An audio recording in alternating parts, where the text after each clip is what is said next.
J'avais pourtant une bonne communication qui allait me permettre d'articuler ma réflexion en cours sur le punk rock au thème, cher au radical, de l'imaginaire et de la communauté. En gros, j'allais partir de l'exemple du groupe Minor Threat, qui a sévi à Washington au début des années 80 pour développer un propos sur la scène hardcore américaine de l'époque. Pourquoi la scène hardcore? Parce que, après m'être souvent penché sur la scène punk britannique et française, il me paraissait intéressant d'ouvrir ma réflexion à sa contrepartie américaine. Celle-ci se distingue d'ailleurs par son ancrage dans la classe moyenne, alors que le punk britannique originel est généralement issu de la classe ouvrière, et donc l'apanage des vrais exclus du système. Le hardcore américain est produit par des gamins qui luttent avant tout contre l'ennui inspiré par leur quartier résidentiel. La communauté y est donc fondée sur des valeurs autres que le ressentiment politique. Et pourquoi Minor Threat? Parce que, des 3 ou 4 groupes généralement considérés comme fondateurs du genre, c'est celui dont le propos se prête le mieux à une réflexion de ce type. Les Dead Kennedys sont plus âgés, plus ironiques, plus engagés dans une forme d'action politique directe. Ils rappellent de ce fait à bien des égards la dimension constructive du punk anglais. Bad Brains sont infusés de spiritualité rasta, ce qui complique la notion de communauté proposée. Black Flag aurait pu être un excellent exemple, car, de par leur tournée incessante et leur défrichage du territoire, étant souvent le premier groupe de ce type à jouer dans des petites villes reculées, ils ont contribué à inspirer d'innombrables musiciens en devenir et à fédérer un underground qui risquait de demeurer sinon éparse. La congrégation à l'échelle nationale qui en résulte demeure toutefois quelque peu abstraite, désincarnée, de l'ordre de ce que Benedict Anderson nomme une communauté imaginée. Reste donc Minor Threat, associé de près à la ville de Washington, D.C., qui s'adresse dès lors, du moins à l'origine, au moment où il en dit ce qui se donne en concert, à une communauté restreinte, clairement circonscrite, où tout le monde se connaît et où chaque prestation dégage l'impression d'un rituel pour initier. C'est, pour moi, l'essence même du hardcore, et de manière plus générale, c'est exactement la raison pour laquelle Minor Threat fait figure de fondateur du genre. À partir d'un tel exemple appliqué, les étapes de la démonstration se seraient enchaînées en toute logique. J'aurais commencé par présenter brièvement le groupe, qui a sévi de 80 à 85, le plus souvent sous forme de quatuor, mais aussi momentanément comme quintette, avec l'ajout d'une seconde guitare. J'aurais recensé sa discographie, 2 maxi 45 tours, Minor Threat et In My Eyes datant tous deux de 81 et regroupés dès 84 sous forme de disque unique, un album, Out of Step, paru en 83, et un ultime 45 tours, Solid Days, sorti en 85. Et, surtout, j'aurais souligné la spécificité de sa musique, mais aussi du hardcore américain en général, qui rappelle à bien des égards, par son chant mi-hurlé, mi-scandé et ses guitares sursaturées, le punk anglais, le tout à un tempo nettement plus rapide cependant. La majorité des chansons de Minor Threat font moins de 2 minutes, ce qui élimine d'emblée les scores hip-hop qui pouvaient encore nimber la production britannique. On pense à The Clash, par exemple. Il s'agit donc, et la première séquence couplet-refrain du morceau Little Friend en est un excellent exemple, d'un punk radicalisé, encore plus extrême, du moins par le son.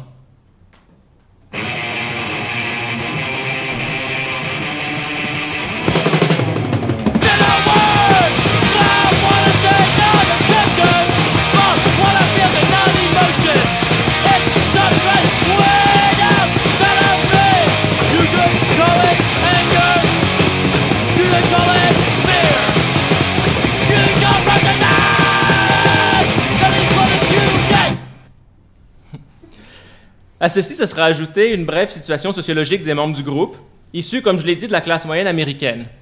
Alors que la majorité des musiciens punk britanniques de la première vague proviennent des classes populaires et paraissent donc animés d'un dégoût quasi instinctif du pouvoir, de la norme et de la bienséance, les acteurs de la scène hardcore de Washington, D.C. sont, capital oblige, presque tous des enfants de hauts fonctionnaires ou de journalistes.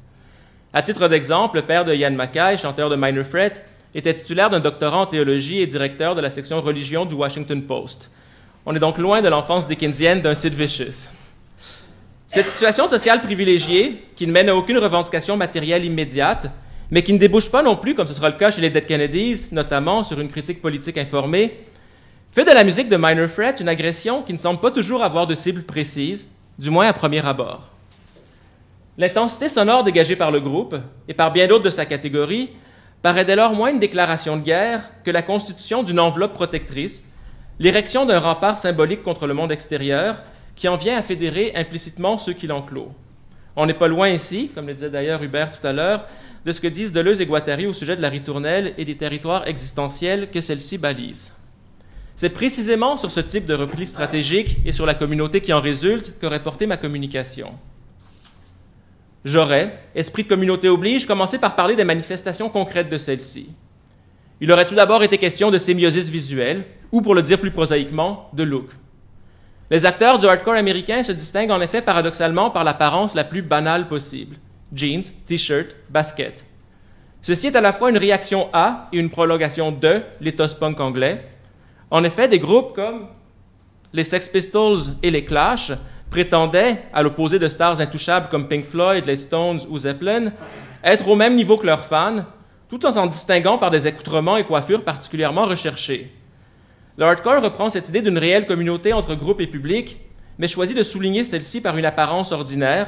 Ce ne sont plus les fans qui tentent d'émuler le look du groupe, mais bien le groupe qui se confond désormais avec ses fans. Un aperçu des diverses photos de Minor Threat montre bien l'évolution à cet égard. Le disque éponyme, constitué des 2 premiers maxi 45 tours, représente le chanteur, en un moment d'abattement, vêtu d'une veste et d'un pantalon sombre et chaussé de bottes de combat. Tant la posture que l'apparence rappellent le punk, ou plutôt le skinhead anglais. Par contre, le 45 tours final, Salad Days, met en scène le groupe au complet, en jeans, chemise, sweatshirt et basket, soit le kit de l'adolescent ordinaire. Le chanteur se distingue toutefois par ses shorts et ses espadrilles Vans, qui évoquent la culture du skateboard alors en train de se constituer. Une deuxième étape de la démonstration aurait consisté à lier cette attitude résolument anti-rockstar aux valeurs défendues par la communauté d'Ouelleman. La scène de Washington est en effet connue comme étant le berceau du mouvement Straight Edge, qui dénonce à la fois les abus d'alcool et de drogue, ainsi que ceux d'une sexualité effrénée. Certains critiques ont cru voir là des vestiges du puritanisme américain de la côte Est, ce qui n'est pas forcément faux, mais une telle attitude est avant tout à comprendre comme une réaction viscérale à la figure de la rockstar décadente, égarée dans un paradis artificiel de dope et de groupies, qui n'a plus rien à dire ou à offrir à son public. Il aura ensuite convenu de creuser la part d'excès qui se dissimule sous cette apparente normalité, et surtout la part de rituels fédérateurs à sous-tendre de telles pratiques. Alors que les punks anglais, parés de look impossible et défonçaient la drogue bon marché, se contentaient de pogoter, soit sauter à la verticale, la scène hardcore américaine voit l'émergence du slam dance, qui consiste à foncer violemment dans les autres membres du public, et du stage dive, qui consiste à plonger sur ceux-ci du haut de la scène.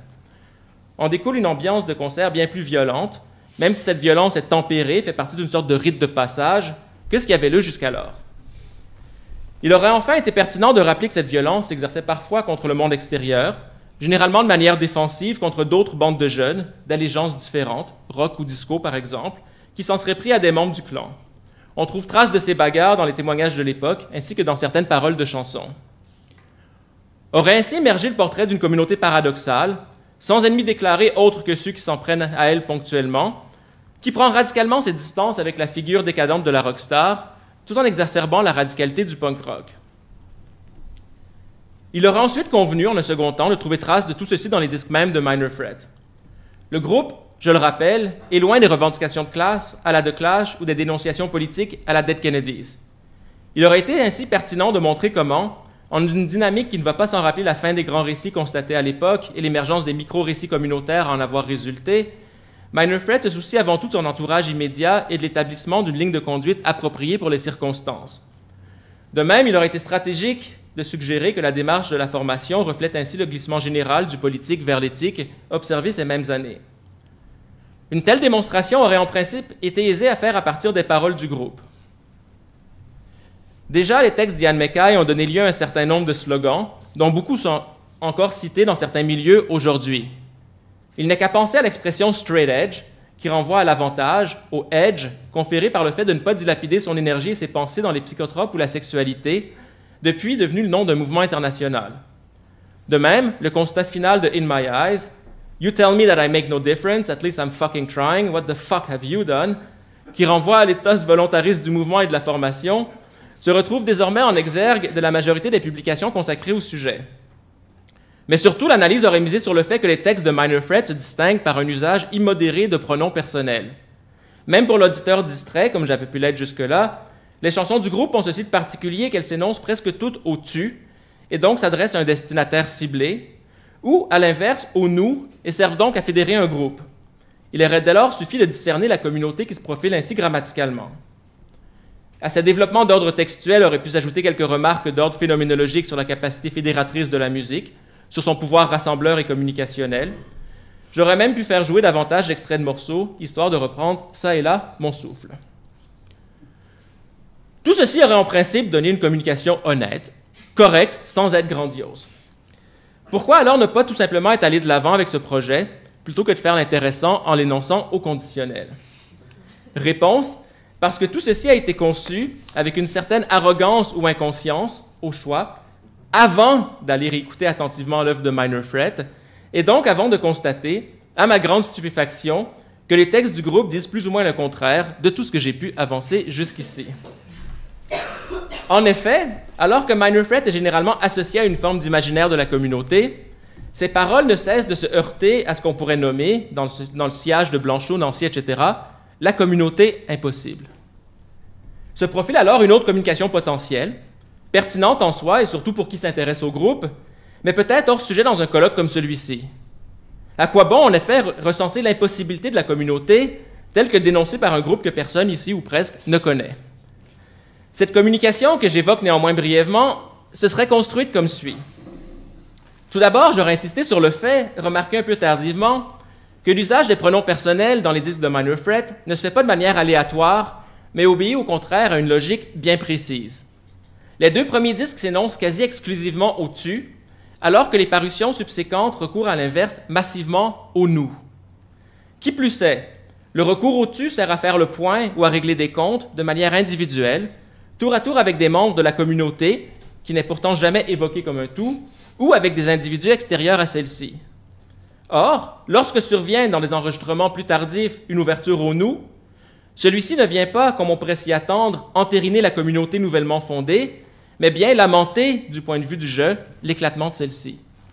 En d'autres termes, le « nous » ne s'énonce que par après, lorsqu'il n'a plus raison d'être. À titre d'exemple, parmi bien d'autres, les tout premiers morceaux du disque initial s'en prennent à divers camarades, accusés tour à tour de s'égarer dans les faux-semblants, « What happened to you? You're not the same », de ramer tout à eux-mêmes, « I don't want to hear it, all you do is talk about you », ou de s'abîmer dans les paradis artificiels, « I'm a person just like you, but I've got better things to do ». À l'inverse, les titres de l'album Out of Step ressassent avec amertume les erreurs collectives passées. « I thought we had the same ideas, but you proved me wrong, so what now do we shake hands and go our separate ways ?» Ou, de manière encore plus explicite,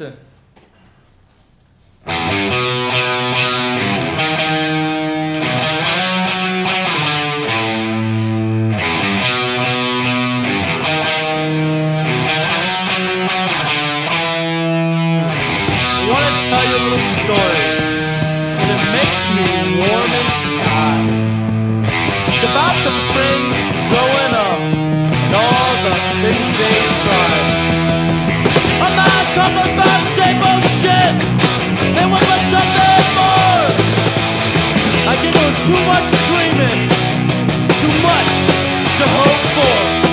One day something funny happens, but it scared the shit out of me. Their heads were different directions, and their friendship ceased to be. Said one day something funny happened, but it scared the shit out of me. Their heads were different directions, and their friendship ceased to be. Some days we'll look back and laugh.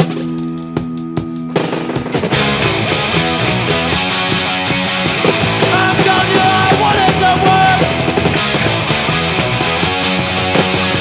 I don't like being hurt. Something right inside, and I can't always put it aside. What can we do? What can we do?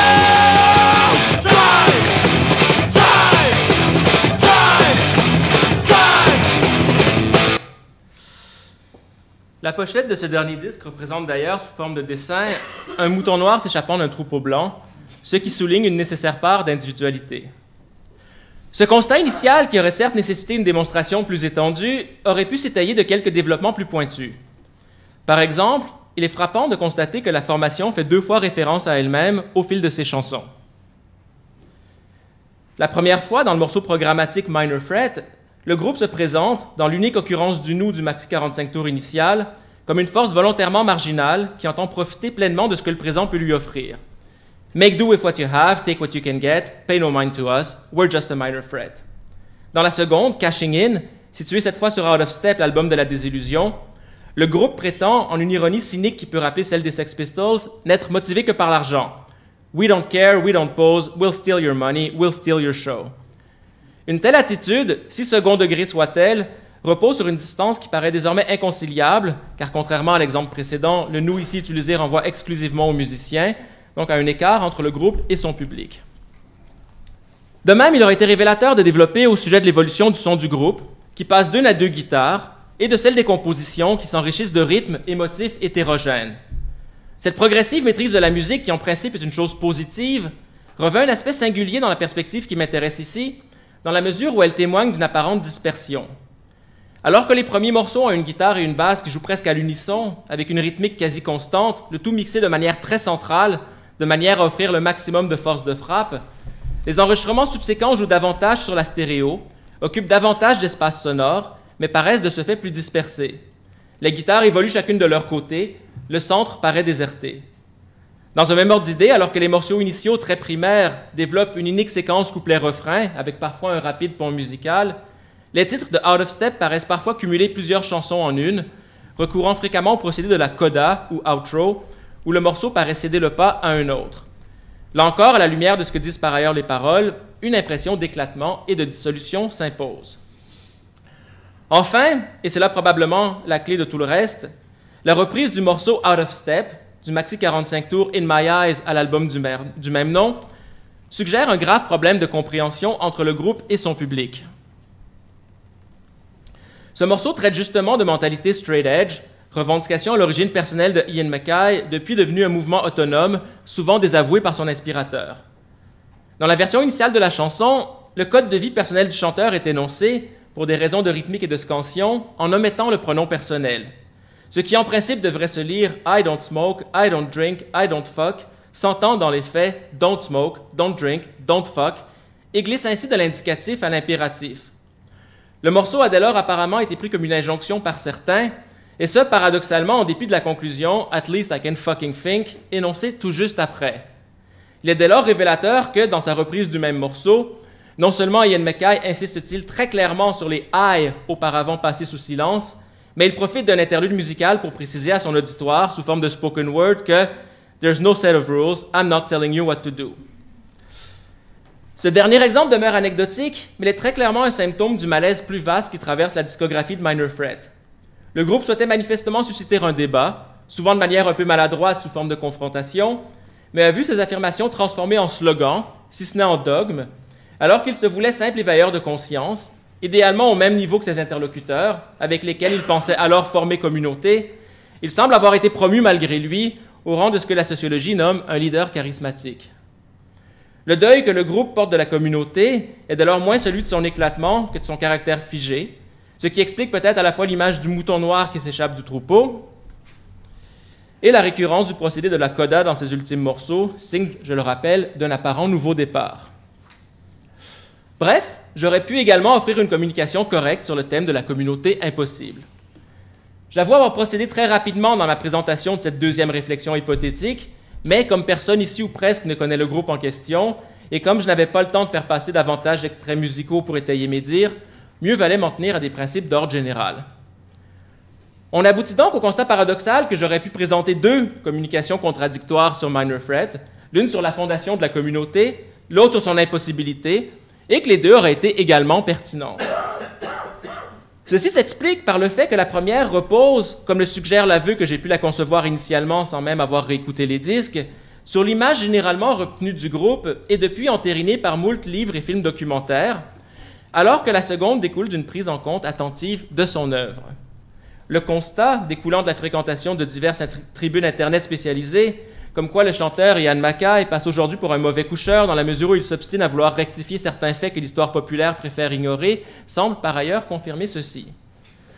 La question se pose donc, et je conclurai là-dessus, en quoi le fait qu'un groupe manifestement aussi individualiste et anti-grégaire que Minor Threat ait pu, dans l'histoire du hardcore américain, être considéré comme fondateur de communauté, et ce, à l'encontre même de ce qu'énoncent très clairement ses paroles, en quoi ce fait donc peut-il nous apprendre quelque chose sur l'univers du rock en général? Une première hypothèse à ce sujet serait, je ne lâche décidément pas le conditionnel, que comme l'a déjà suggéré le succès mondial des Beatles et des Stones dans les années 60, alors qu'une bonne part du public ne maîtrisait pas l'anglais, le rock vaut davantage comme pulsion que comme discours. La guitare et la batterie auraient un pouvoir fédérateur bien plus fort que celui des mots, en hypothèse qui résonne avec ce que Hubert nous a dit tout à l'heure. Les paroles ne sont d'ailleurs, dans le cas d'un groupe comme Minor Threat, pas toujours compréhensibles pour l'auditeur distrait. La vitesse et l'intensité jouent ici souvent au détriment du sens. Ce pouvoir fédérateur des sons serait par ailleurs renforcé par celui de l'apparence et de l'attitude. Avoir l'air de Mick Jagger ou d'Ian Mackay, émuler la défiance de l'un ou de l'autre serait en soi significatif, se passerait de commentaire verbal. Une deuxième hypothèse, qui ne contredit pas la première, serait que l'effet de communauté se joue bien davantage au niveau du public qu'à celui du groupe. La communauté sera alors de goût et d'affinité. La musique et éventuellement les textes ne constitueraient pas son socle, mais le vecteur par lequel elle se soude et cristallise. Et donc, ça nous renvoie à ce que Chantal racontait. Une troisième hypothèse, plus cynique, serait qu'on a ici affaire au paradoxe récurrent des sous- et contre-cultures occidentales modernes qui prétendaient valoriser l'individu au moyen de comportements au figal grégaire. Le fait que Minor Threat soit issu des classes moyennes éduquées, un milieu qui valorise justement la créativité et l'originalité, n'a pu que rendre le groupe plus conscient de cette contradiction. Tant qu'à faire des shout-outs, on pourrait dire à Marie-Hélène. Enfin, une ultime hypothèse, carrément déprimante cette fois, serait qu'une part du public rock serait en quête, pour citer la Boétie, de servitude volontaire, c'est-à-dire d'identité culturelle prête à porter dont l'adoption permet de se fondre sans effort dans un ensemble plus vaste. Quoi qu'il en soit, et ce sera là ma conclusion provisoire, la communauté rock aurait, comme l'ont suggéré mes communications potentielles sur Minor Threat et la scène hardcore américaine, ceci de paradoxal. Elle s'agrège et se perpétue, parfois au détriment des œuvres qui contribuent pourtant à la fonder et à l'alimenter. L'interprétation y cède alors le pas à l'appropriation. L'appréciation repose moins sur des critères d'ordre esthétique que sur la valeur d'usage, le potentiel fédérateur.